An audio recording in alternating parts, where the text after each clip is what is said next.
Jedno z železničných priecestí v Pečovskej Novej Vsi v okrese Sabinov je podľa ľudí nebezpečné. Nie sú na ňom závory a za posledné roky tam boli viaceré kolízie. Vodiči tvrdia, že prichádzajúci vlak jednoducho nevidia. Železnice priecestie vylepšia.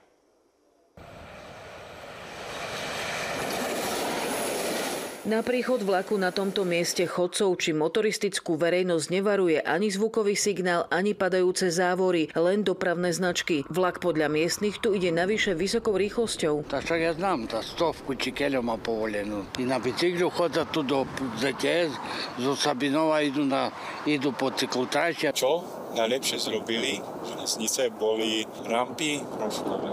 Ale je potrebné tu zrobiť závory. Už v minulosti tu bolo viacero kolízií, našťastie odnesli si to len plechy. Ľudia z doliny vedia, ako blízko je nešťastie, ak chodcov či motoristov pred vlakom nevaruje aj zvukový signál a závory. Len pár kilometrov ďalej na železničnom priecestí v Rožkovanoch prišli o život 5 ľudia. Posledné 3 obete v jeden deň v roku 2019. Po tlaku obyvateľov obce nové zabezpečenie priecestia majú od roku 2023.